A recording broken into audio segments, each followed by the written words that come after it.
lai o luma i le nei tai au. Whaanga e tio lātou whina mo mātou loto i le lofa sisi ese o lau whiu. Ua e mo moli mai ailo lātou soifua ma lo mātou ola. Mātou au lia mai ai le sapati mua o le nei puati. Mātou sauni e whaatinoina le mātou tāpua inga. O le tatalo le atua ia momoli atu le nei tāpua inga i se wala whaapitoa. Ina manino aila mātou wa ai le pula mai o lau whiu. Ma e whaamanuia i le nei au whiu. Whaafitai i lau whaafonga mai. I lau suafa Yesu. Amen.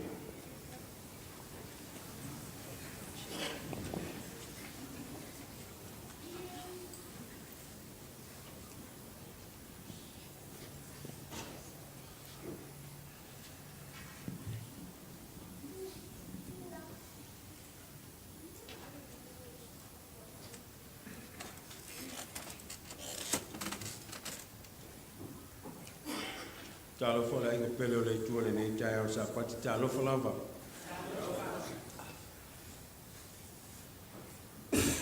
Mana tō le ua tātou la sia ia si ui o le nei fo i tausanga.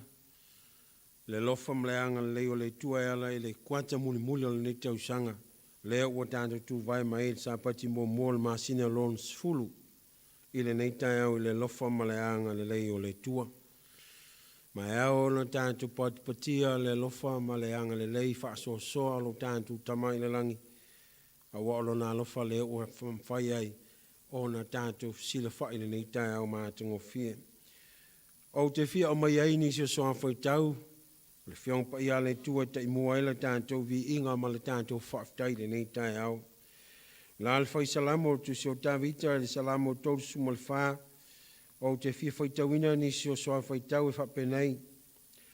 O te whaaftai ia Iova ia so umalava e le au noa. O na vivi inga i lo ngutu. E mita lo wanganga ia Iova. E whaalongolongo ia i e pupo ngaina. O na lātou fia i lea. Iou tau whaanene antu ia Iova whaatasi mau. Ma ia tātou i vi i whaatasi i lona suafa. Manato le nganga lea o loutou awhio mai ma tala ao mai le nei tai ao le sapati mua o le nei fwoi kuata muni o le nei tausanga lua awhia lua sumal tolu. Mai le taelo o tau whilangalo mo tātou loto tātou te o mai tātou te whaamanuina le lofa ma le anga le leita tai o le tua. Wana le se noa le lofa le o le tua mlonanga le leisa malutia e lo soifua ma le ola lo nuu. Lana i kalesia mo tātou ainga i mātua alu ma whanau se manu tātou te le tu vai me le nitai au mātango fie. Velo leo whai ma whonga lau whai ngā luenga leo au nā le tua tātou tofi le neisa pati sunga i tō ina au whai ngā luenga me se fwoi a whai ngā luenga ngā lua se ngoti akono mātou luma nei. E whaafilo i atu, ma whaatalofa atu, ma ofolofa atu, le ainga pelo le tua le nei tai o le sapati.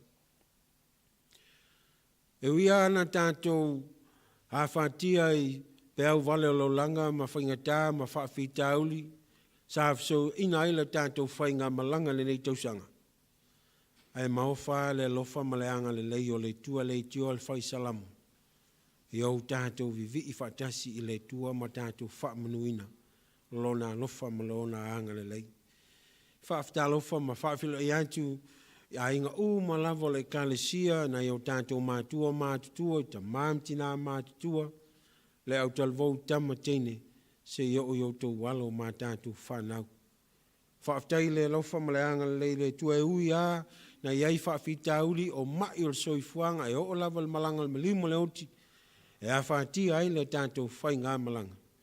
Peita ile nei tai au le o tanto molmovina le nei fu Sauniga matango fia le o to sila mai ai o la tanto Saune talia ina le tau langa Saune le langi mo tanto e ala le maliu lona alo pelo Isu Kristo fa mai le fa talanga yo to fa nene antu ia yo fa tasima mai o tanto vi antu I lona suafa na to le vi inga le ao na tanto fa ia le nisa pati o le vi inga mo le wha manu i le tua. Wha tala whatu nisi o tātou soa malo, o e whaina asa si mai, tātou mafuta le nei tai au, mai tau atu o lo tātou mafuta fo ima le tuwhine a nora, mai se whale tuwhine tua, whaafila i atu i atu urua le nei tai au, whaafutaile asa si mai, tātou mafuta fo i le nei sapaiti, whaafila i atu ma le nganga whaaloalo, nisi o tātou ainga, malanga mai, yo nisi fo i sa atu i sea, whengai ma a se singa pe o to sea fo i malolonga, ia, fia le tua le umwhai no tātou mafuta ma whiloa i nei tai au, ta maanti nā mātua e ainga te tasi, whaafile atu malanganga whaaloalo. Te talo nei sa pati le kalesia le ua tausi sila mai la ona whai whiau whaafitai o tātou mafuta fo i le toe whaamantunga le nitau sanga, o ia le la wala mai se whiau mo tātou. O le te talo whaamnia le tua lau sunga le whai whiau pasta, se whiau o Sauniga ma tā penaina, a wale nu o le tua mai tātou uma, ni ia Sauniga i pei tātou mō ngā luenga le lei uma. O le vi ingo le tua la tātou tutulai ma whaatele ina i pēr le vi ingo le tua e whāsalau iwa sifulu, le vi ingo le tua le lei mea uma i le ainga, o la tātou vi vi ma pese ai le nei tai au whāsalau iwa sifulu le vi ingo le tua.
La whao tātou tāpo inga le tātou talo, tātou ifo ma tō turi mo le tua, tātou talo.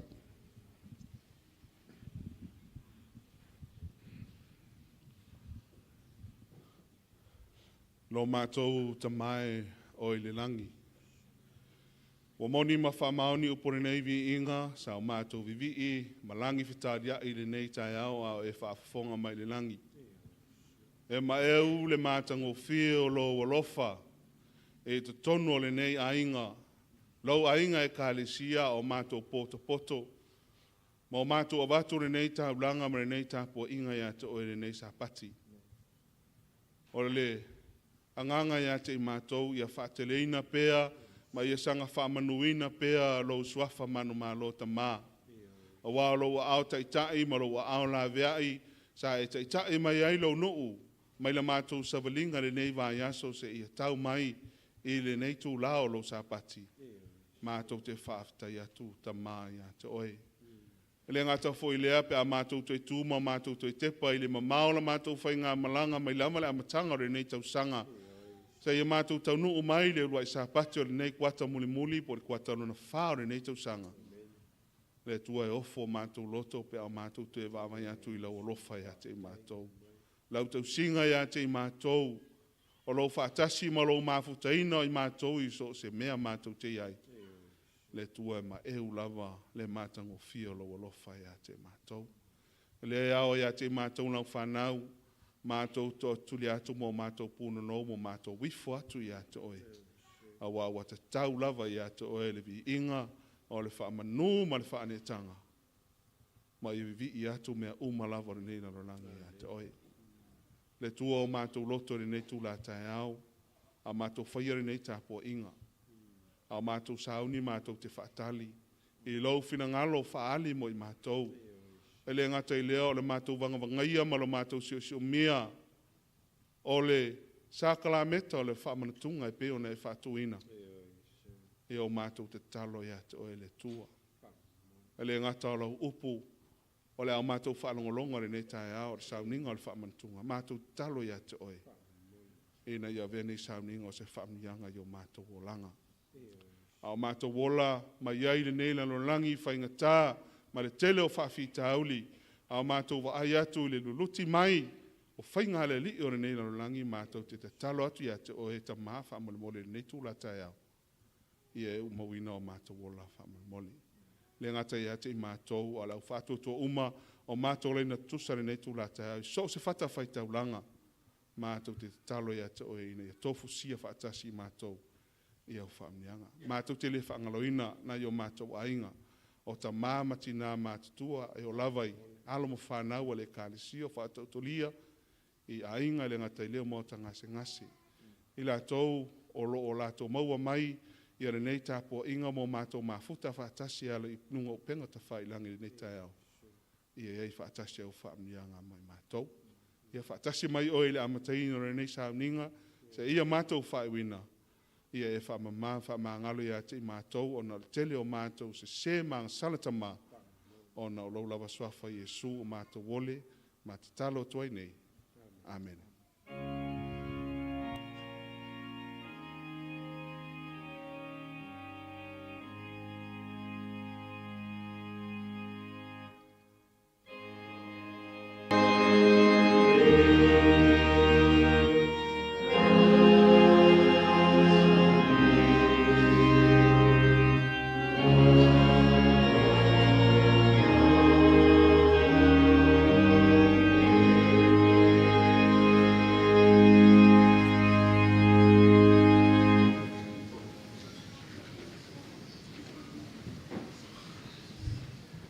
Ala tu mani whanare sungai te akono, mole whamapopoina o tātou taulanga maspuai.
mai o tō au mo ini mai o tō whonga le whai al tātou te talo.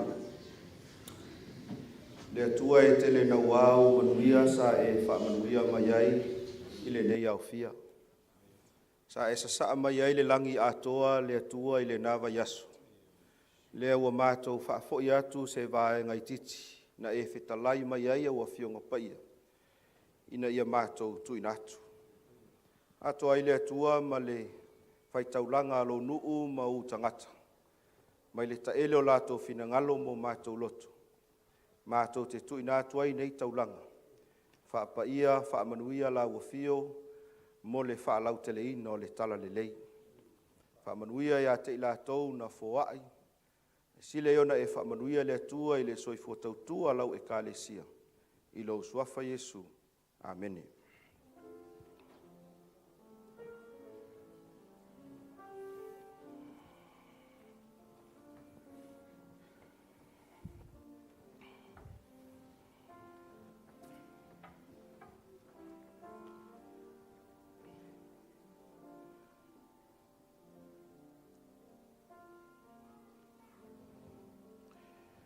Fia lava i le nei tai au e to e ofolo fatu ma whaatalo fatu i le suafa manu malo o Yesu Keriso ta lofa lava.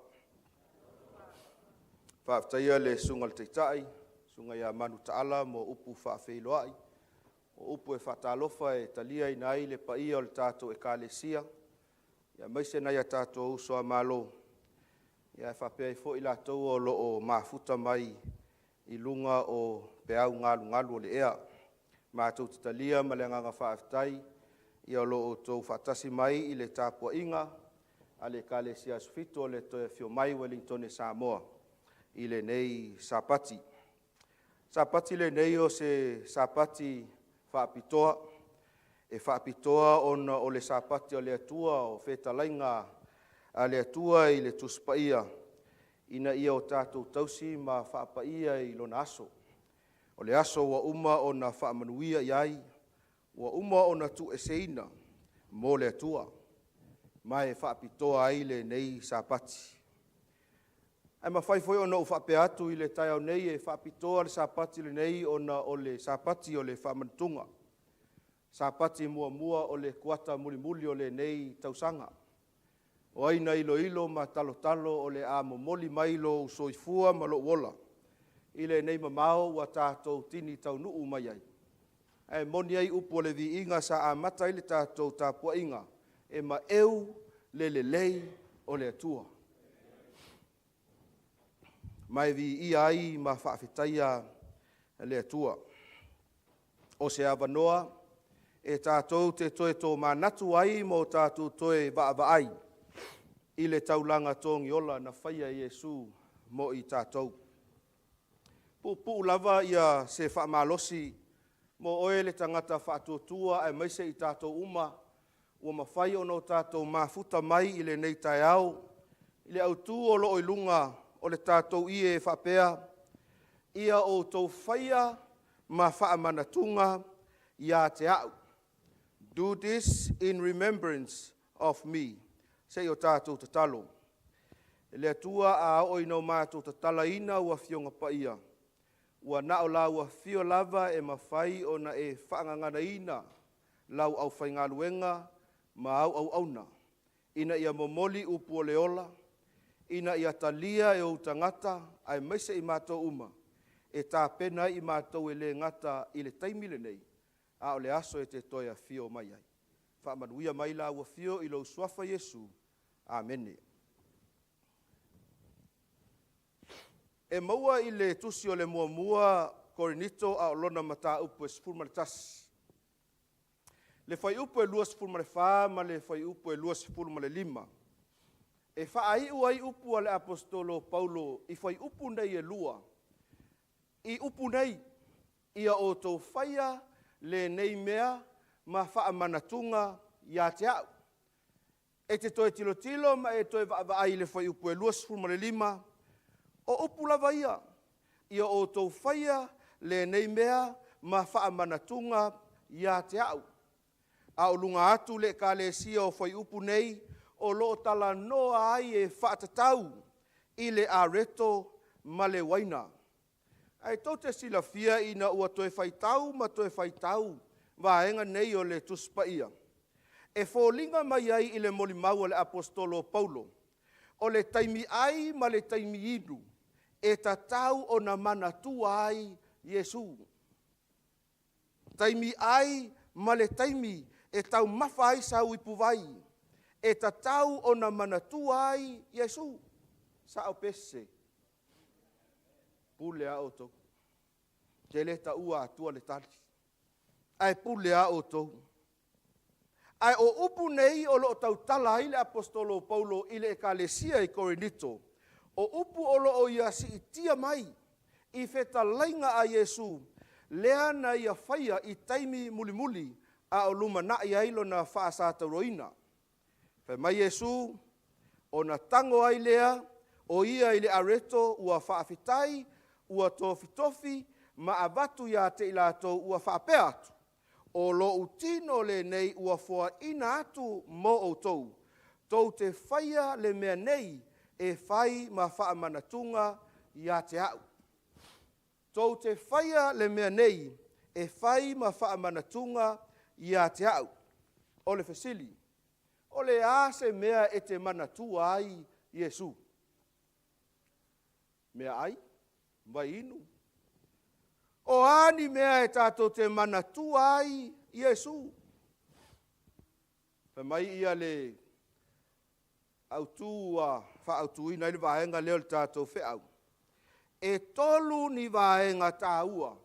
E tatau ona e manatua ai, ma o manatua ai Yesu. Tolu. Mua, e tatau ona o tātou manatua Yesu i lana taulanga. Po o le whai taulanga ofo i mea ua tātou maua. Lua e tatau ono tātou manatua Yesu i ona puapua ngā ma ona ti ngā. Ma le lona tolu e tatau ono tātou manatua Yesu i lona manu malo. Ai a whai ngā whalaua ma le waina le manatua Yesu. Pea ua whaisi pumo mo'o. O mea tātou te manatua ai Yesu. Ai ua tatala mai e le atua le whaitotoa. Ua whaawavala mai ata o le tala le lei, ma whaamanatu mai a te oe mau. Le ai e sili atu. E tatau ono tātou manatua Yesu i lana taulanga tōngiola. E tatau ono tātou manatua Yesu i ona puapua ngā. E tatau ono tātou manatua Yesu i lona manu malo. Se tangtanga i mau o lo i lunga o le ie. Manatua Yesu i lana whai taulanga ofo. O le ale mena whai Yesu mo i tātou. Mātai om tā upo e lua sumare fitu, whai upo e tolu sumare lima. Se ia o le whai upo e lima sfulu. Ai e te maua fo i le tusi o mareko ma tā upo e sumare lima. Whai upo e lua sumare tasi, se ia o le whai upo e tolu sumare fitu. O loo wha matala au ili mai ai, le tu ina atu e Yesu o lona ola. I lunga o le sātauro. Mai tō te silafia le ekalesia. O le mea numera tasi, ma le mea sili lona tāua sa whaia Yesu mo le tangata. O le tuuina atu lea o lona ola i le sātauro. The primary and most significant sacrifice Jesus made for mankind was giving of his life on the cross. And that's why you're here this morning. O mafuanga le na ua e iai i le tai au nei, i lalo ifo le nei malu.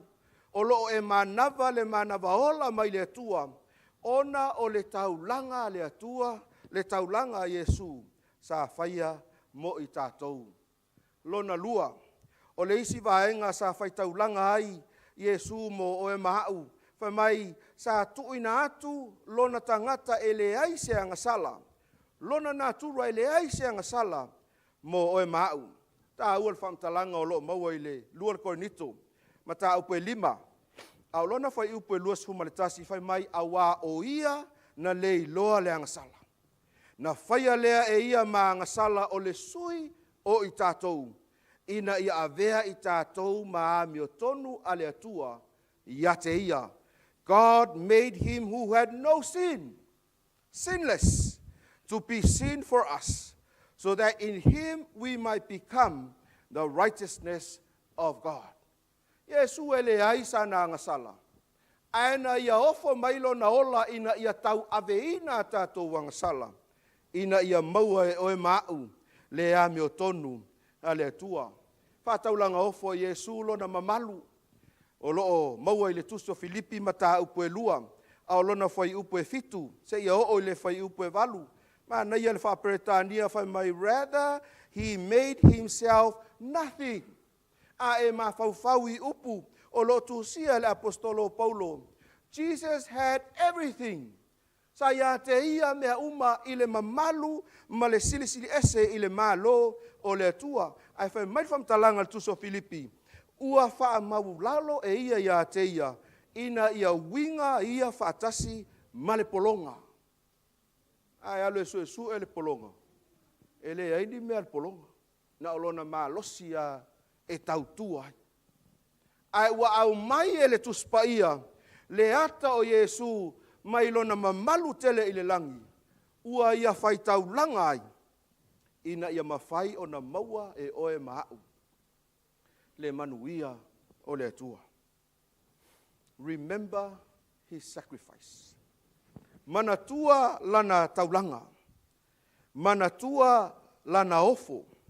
Na ofo mai ai ia te i tātou. Lona lua. E ao o no tātou manatua o na puapua ngā ma o na ti ngā. O le tusi o le mua mua Peterum tā upo e lua, no fai upo e lua suma le whā.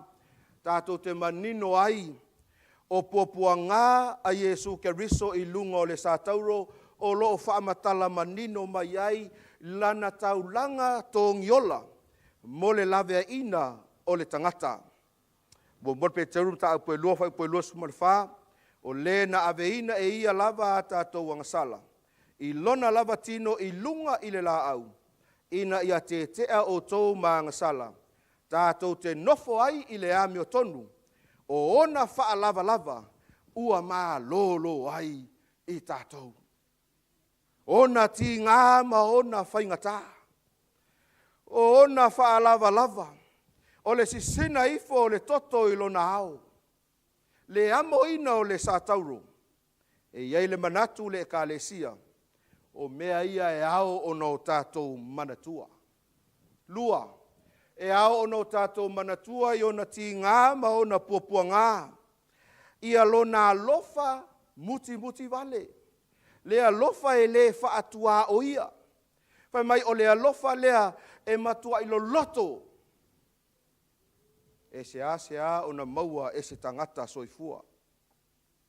A o le alofa lea o le atua, na manatua ina ia aluifo i le toele, ma le loloto o le angasala, na te tau aveina o tātou tinga. Ioanes fulma le lima no fai upe suma le tolu. E le sili lava le alofa o se tasi le nei alofa.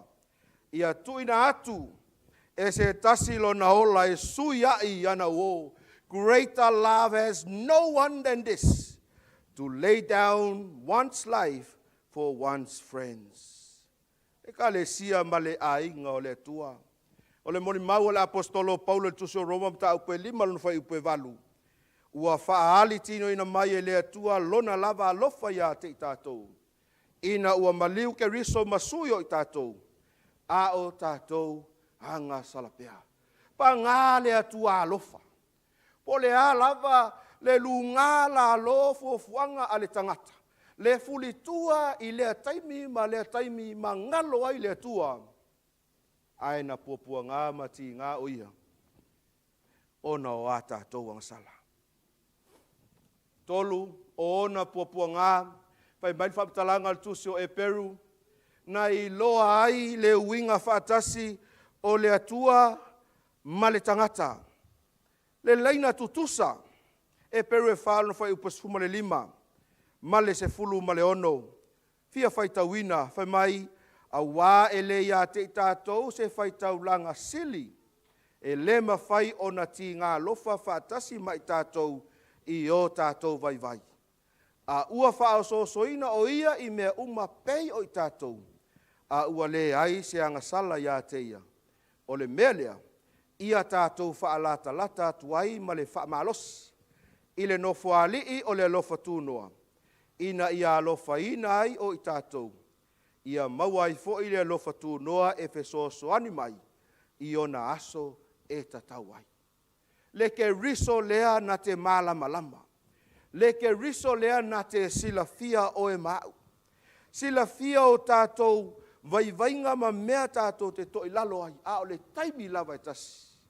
E mawhai o na ia fe soani mai. Pua ngā o ia, e ao ona o tātou manatua. Hei mai vaenga muri. E ao ona o tātou manatua, lona manu malo. O le toe tu manu malo mai o ke riso, mai le oti ma le tuunga mau. O se va ainga sili lea i le langi ma le lalo langi uma. Ua ia whaatoi lalo ina ai le oti.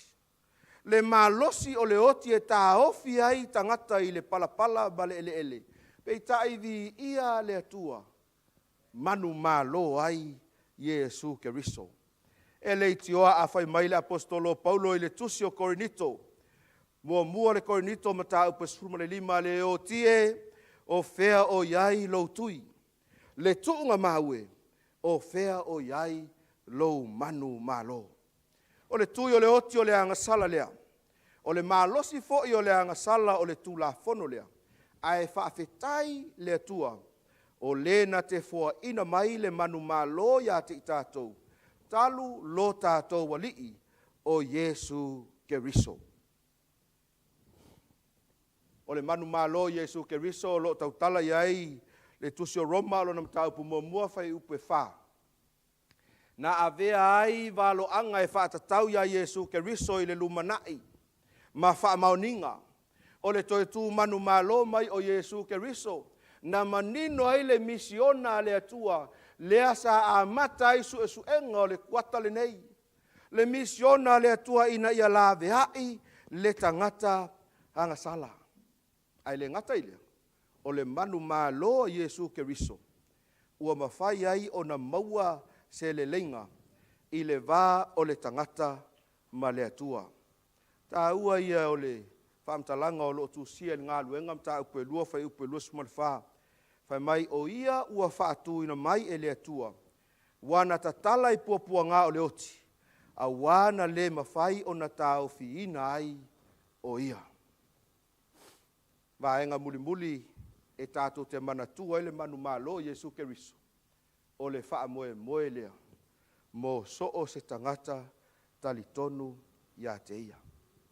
O le wha moe lea leo lo o la alanga nei. Le unbreakable hope i lunga o le ea. I to tono ni usila ma le lalolangi atoa. Le wha moe lea e tuli matai ai le tangata wha tua i le atua. Le wha moe mautinoa e le ngata i le tunga mau. Ai e iai le aso pe a toia fio mai ai Yesu. E toe wha tutu ina ai i lato uma. O e natalia o ia. E avea mo lato walii. Mo lato faola. Tā ua i al whaamtalanga al tangata nei whai mai. This hope provides comfort and encouragement in the face of trials, suffering, and the challenges of life. O le wha moe le wha malosia i o tātou loto. Ina ia wha au pea la tātou sāvalinga. Se ia o i le aso ia fio mai ai lo tātou walii o Yesu Keriso. Whai mai le mua pe te rum tā upu mua whai upe tolu, male whai upe wha. Praise be to the God and Father of our Lord Jesus Christ. In his great mercy, he has given us new birth into a living hope through the resurrection of Jesus Christ from the dead, and into an inheritance that can never perish, spoil, or fade. This inheritance is kept in heaven for you. Le kalesia male aingo le tua. O lo tātou whaia o le nei Sauniga o le whaamanatunga. E le na o le areto ma le wainga. Ai whaafo i ai lo tātou mawhauwhau i le tele o mea na whaia Yesu mo i tātou. O lana taulanga ofo, o na puapua ngā mawhainga tā. ai sili ai lona manu malo. Ai pe a ho ino tātou talia. E mā losi ai lo loto. E mā losi ai au. E wha au ai le tātou sāwalinga. Se ia ho i le aso. E a fio mai ai Yesu. Mana ulia ma le whaaloalo le whanau. Langi ina le vi inga lea. Ia ona so ai lea ma le tātou Sauniga o le whaamantunga.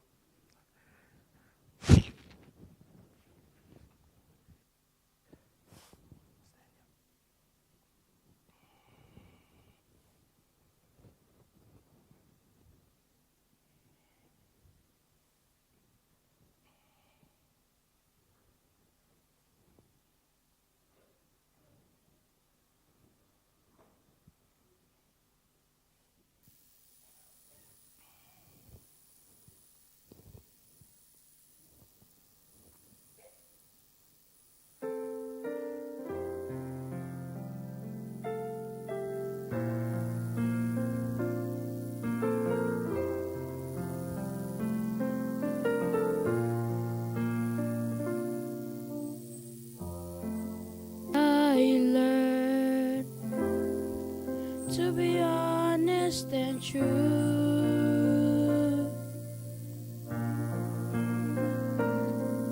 to the things I believe in my heart, even when this whole world is cruel. Yes, I learned to be brave, and I learned to defend the precious things of the Savior and endure to the end. As I strive to hold on to the things that I know are true.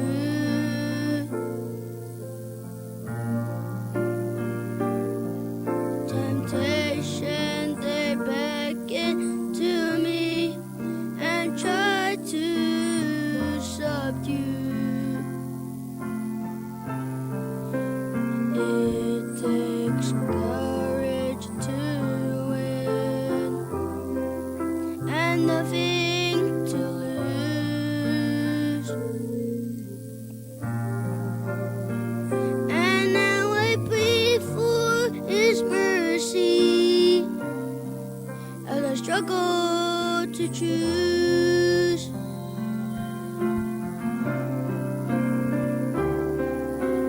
Courage is doing what's right in the presence of fear.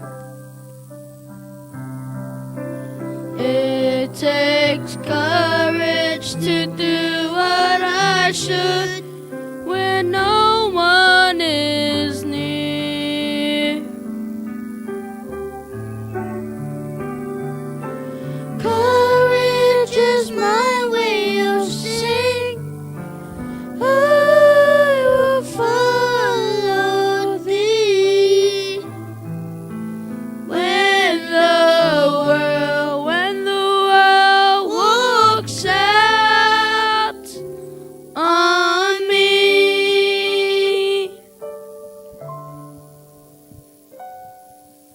Courage is my way of saying I'll follow Thee. When the world walks out on me.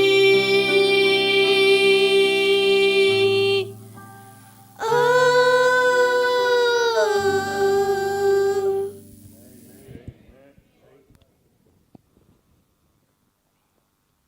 Because of Jesus' sacrifice,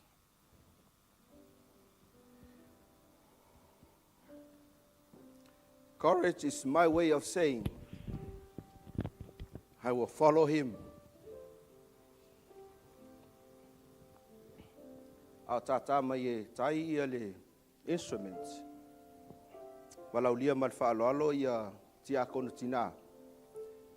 Mole aveseina o ia le tātou lau whaftai.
Sauniga le whaamantunga le kalesia switu o le toe fio mai. Whaafao na whai le tausanga. O le sauniga muli muli fo le nei o le nei tausanga. Ai avele nei sauniga e whaatepai o i tua. Ai tuli matai e lau wa ai le lumanai. Taita inga le atua i kuata e tolu o le tausanga ua mawai. Ema eu le leo le atua amene. Le atua lea e whaamaoni, le atua alofa. Le atua e le mawhai, o na tu la fua ia te oe maa.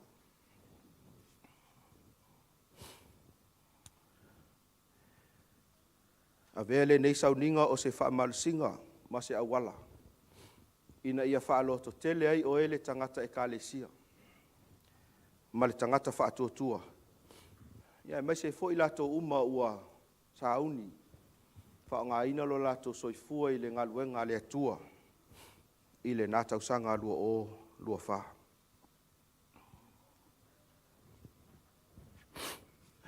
O au fo ina o maua mai le lii. Le mea na o tuina atu ai a te o tou. O lea lava pōna whaalata ina ai le lii o Jesu Keriso. Na ia tango i le areto, ua ia whaafitai. O na tofi ai lea mawhai atu. I nā tango ia i nā ai. O lo utino le nei ua tofi, masui o tou. I o tou whaia le nei mea, ma whaamanatunga ia teau. Marau lia ma le whaaloalo ia le sungalto ina ia whaaso tau loa, kuleia sulusi. O le aia saunia le tatalo whaamanuia o le areto. O le whaatusa lea o le tino o lo tātou wali o Jesu Keriso. Marau lia foi ma le whaaloalo le tātou au fia. A mawhai ona e to tuli mai mātou. Ia e le a whaina lea e a le mawhai a lala pea i lau nufoa. A o la mātou to tuli atu i lumanei. Se o tātou tatalo.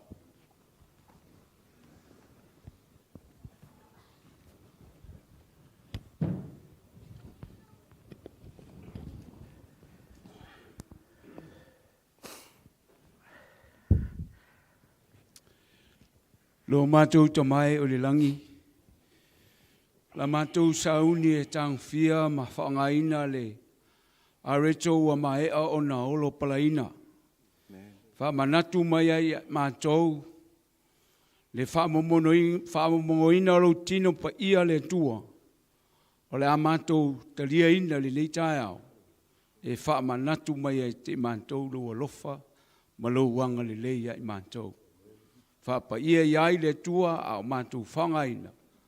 Whaftailo whawhamai o Yesu. Amen.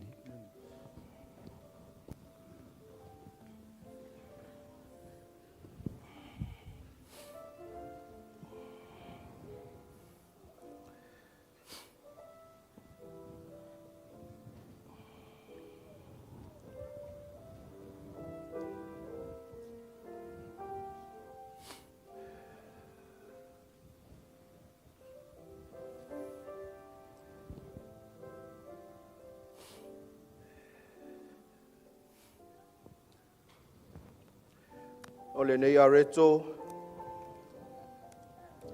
ngau sia mai lea i le falao mata e au noa ma se mea whaafete. O le mea whaafete i tutono o le tuspa ia o le whaatusa lea o le angsala. Pei tai o lo tātou ali o Jesu Keriso na maliu tongi o lai o e maa. E le aisa na angsala. Malau lia mal whaalo alo ia ti akono e tūlai mai. Mo le whaasoa ina atu o le areto.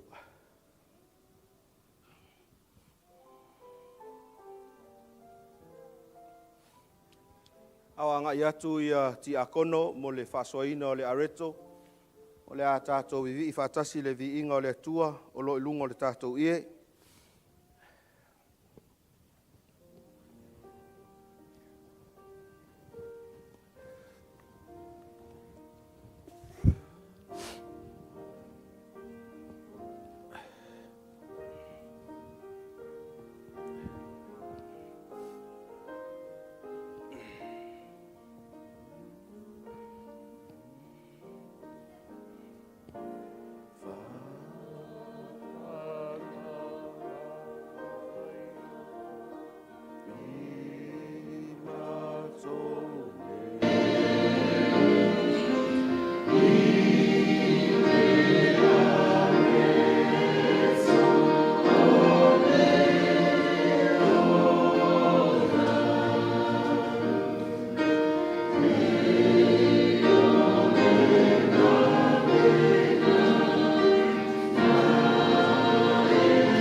Kalesia e po se tasi po lo tono le nei malu na te fia talia ina le areto o le whaatusa o le tino lo tātou o Jesu Keriso ai le io atu ai le whaasoa le whainga luenga e tau lava lo whaelo mai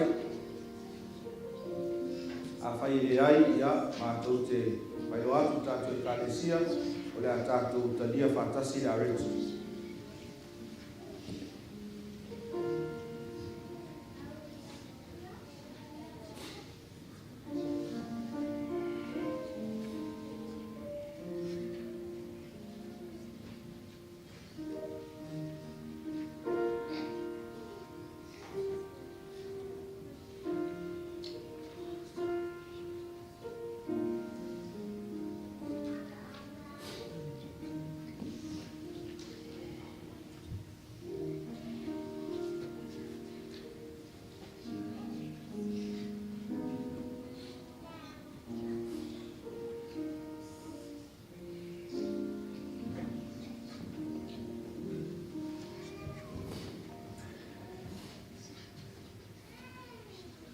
Ua ia whape fo i le ipu ina ua uma o na ai.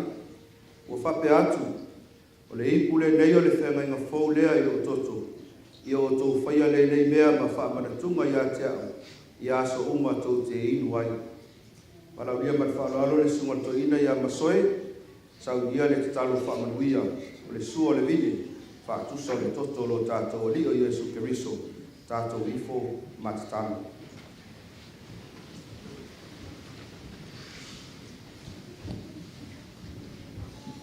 No mātou te mau le langi. Mātou tali tonu mai loa, whātusa o le waina o le ola lea, o le soifua atoa lau fio na e ofo ina mai mo i mātou le whanau sala. Mātou te talo le nei tae au. Ia vele mātou e whaamana tunga ia i mātou lau toto pa ia na whaamaringina.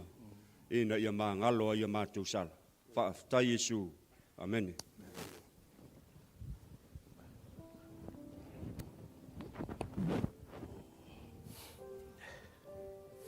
Maro lia marwhalalo ia sunga ti akono e tulai mai. Mo le whasoina o le waina.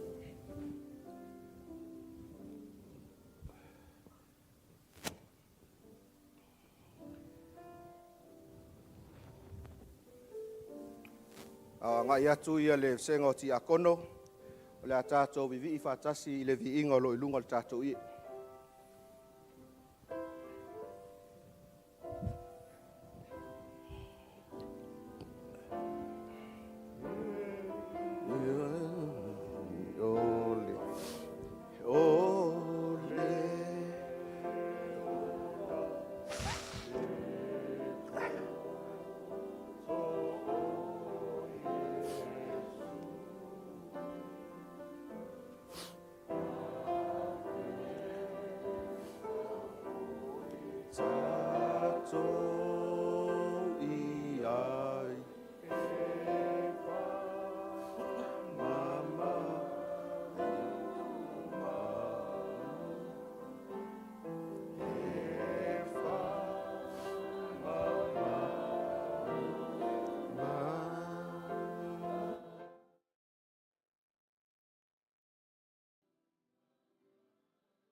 Sia ka fai se le yo tuai le tufa ma le fasoa le tato o fenga luenga le tala le fai no mai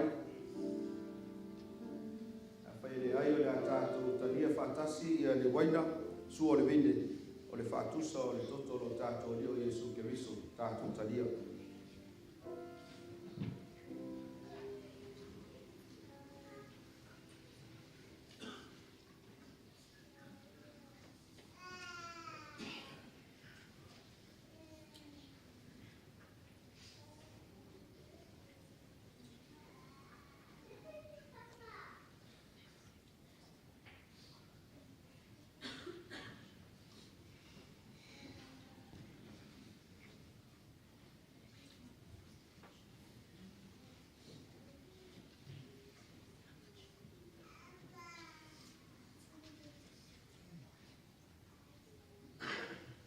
Wa o aso umato te a ia ile nei areto, ma feinu ile nei ipu, tau te whaeloa tuaile maliu o le ali, se ia fio mai o ia. Le kalesia ma le ainga pele o le tua, o lo tātou whaatinoina o le nei Sauniga i le nei Sapati, o le moli mauola lea ua tātou tau atuai ma whaamalusia i le tasi. Ua lata mai le fio mai o lo tātou alii o Yesu Keriso. Tātou tatalo ma whaamoemoe le atua i lana taitainga ma lana tausinga, ina ia momoli atuailo o tō soifua ma lo uola, i le isi whaamanatunga o loo lumanai. O le tātou vivi i whatasi i le viinga na mawai atu se lau tōtu sumaleiva, tau lava o le whai upu lona lua ma le whai upu lona tolu. Ia le a ngai atu tātou au whaingaluenga, ia mo le toe tu whatasia o tātou ipu, ia wafo i lesia tātou whaamanatunga o loo lumanai. Alala pe lalo tātou vivi i whatasi whaamulmoli.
Whaingaluenga nei, sunga i toi ina o lo mātou lunga o le whata nei, ia whapea i foi ia le vasenga o ti akono, a lii ia maise foi ia ti akono tina, o moli atu le anganga whaamalo, ma le anganga whaaftai le ono sai mai al tātou e kālesia, ia i le tātou Sauniga i le nei foi sapati, ia whaaftai ia foi le au whaingaluenga i o lātou tiu te whai, tau ina ia whaamanuia te le atu le atua, o le tatalo le kālesia, ina ia tātou tuli matai atu le whai ungo le nei tausanga, le amatanga o le nā tausanga, tātou te toi whaamanatu ina i foi, ia le maliu ma le toi tū, alo tātou ali o Yesu Keriso, e ala i le sakala meta paia o le whaamanatunga, ia le teimi lava e tasi, a vea le nei Sauniga o se toi whafangu, o se avanoa e toi sosoo ai le lua maaftanga ma lo tātou ali, ia pe a whai na ieisi na taimi o le nā foi kuata, ia ma le nei foi tausanga, ia sa tau alu solo muli ai tātou, ai ua o ngā le nei Sauniga, ina ia mawhai o no tātou toi wha wawai, wha malosia i o tātou loto, ina ia tātou whaia ngaluenga le lei uma, ta talo le tasi, ia e sile o no tātou o auna matautua, se ia o le aso e toi a fio mai ai, lo tātou ali o Yesu Keriso. O se avanoa foi le nei mo au o te whaaftai atua i tātou e kālesia, a mata mai lava i tamama tina mātutua, se ia o lava na ia tātou whanawiti, le sunga le taitai ma le whaletua, ia maona soa tau, ia le vasenga o toi ina ma whaletua ma ainga. Ia se ia o lava i se tasi pito i tito le tātou e kālesia, mo moli atu le anganga wha malo ma le anganga whaaftai la o tūtautua, ia i le nā foi kuata, lea ua iu ma le manuia, ia e tuli matai atu le amatanga le nei kuata muli muli le tausanga, tātou whaia le me sili, tātou whaia le me vi ia i le atua, ai sili ai, ia o lo tātou lata atu, ia te ia, ai ei foi se seo le au auna nei, ia malu ave whale i o tō whinangalo, ai tātou whale i le atua, e manuia i mea uma tātou te whaia. Ele manatu, ia ua vela le whala, o le a tātou au mai eile nei Sauniga i lona mutaanga, tātou tutu lai whaatasi. Ma o tātou pepese whaatasi li vi inga o le atua whase lau ono sfuma le wha, e wha iu ina eile nei Sauniga. Tau lava o le whai upu mua mua, ia ma le whai upu muli muli, tātou te pepese ai, whaaftai.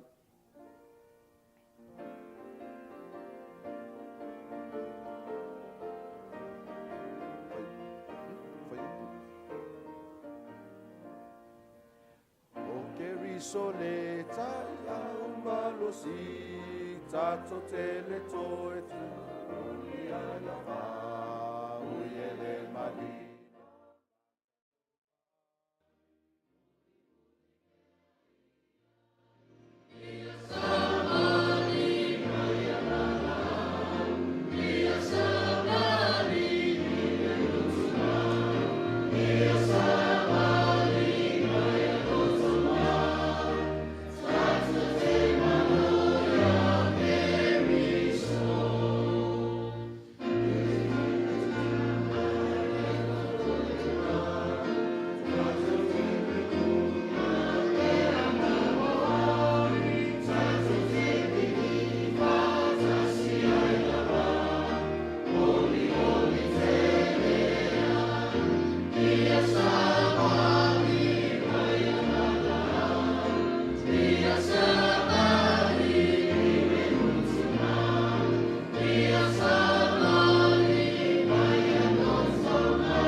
Sa whaia Yesu Keriso i Kalevario, mātou maua i le saolotonga, e le ngata mātou te ulu whale atua ilo nofo ali pa ia ma le mamalu e ala i talutalonga o talosanga.